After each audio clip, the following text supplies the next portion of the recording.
అరే ఈ కత్తర్ షర్ట్లు వేసుడు వాడిని ముంచుడు వీడిని ముంచుడు ఈ బాధకాలు దేని కూడా అద్దరా. అరే కెరియర్ పైన మంచి ఫోకస్ చేద్దాం రా. కెరీర్ అంటే ఇంపార్టెంట్ రా ఇప్పుడు. అరే పొద్దుగాల నేను మిర్చిలు తెచ్చిన ఇవ్వరా క్యాంటీన్ లా. అరే ఆంటీ వేసుకున్న జాకెట్ ఉన్న షర్ట్ సేమ్ రా. అరే ఆంటీ వేసుకున్న జాకెట్ ఉన్న షర్ట్ సేమ్ రా. ఏం మాట్లాడతావు రా నువ్వు? వీడేమో కెరీర్ గురించి మాట్లాడితే నువ్వే మాట్లాడుతున్నావు రావులే. కెరియర్ అంటే గుర్తొచ్చే మొన్న ఇంటర్వ్యూ అయినా అని చెప్పిన చూసినారా పోతే ఎక్సెల్ తెలుసా అని అడుగుతాను. నాకెందుకు తెలియదు. एकदम బండి వంశీ జోష్ వాళ్ళ డాడ్ బండి అదే.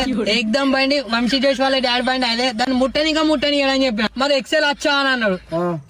కొంచెం టైట్ అవుతుంది నాదైతే ఎల్లు సైజ్ అని చెప్పిన. సీదా తెంగి అన్నాడు. మరి ఎక్సెల్ వచ్చా అని అన్నాడు. కొంచెం టైట్ అవుతుంది నాదైతే ఎల్లు సైజ్ అని చెప్పిన. సీదా తెంగి అన్నాడు. ఎందుకురా అడిగిన ఎక్సెల్ ప్రోగ్రామ్ అట. ఆ మంటలో ఇంటికి పోయినా ఇంటర్వ్యూ ఫెయిల్ అయినా మా వాడు దెంగే ఉన్నాడు. ఇంట్లోకి వెళ్ళి డైరెక్ట్ చర్చికి పోయినరా. మేము ఆకలి అయితే కేక్ పెడతారని డైరెక్ట్ పోయి కూకొని ఇట్లా తినే టైంలో ఇచ్చిళ్ళు. తినే టైంలో నీ అగ్గిడు బోషుడిగా వాళ్ళు ఫోన్ చేసిండు. జై జై గణేష్ జై బోడతా గణేష్ అని రింగ్ టోన్ వచ్చుడుతో డైరెక్ట్ దెంగేమన్నారు. గణేష్ అని రింగ్ టోన్ వచ్చుడుతో డైరెక్ట్ దెంగేమన్నారు. అరే విమల్ సార్ ఏం చేసింది తెలుసా?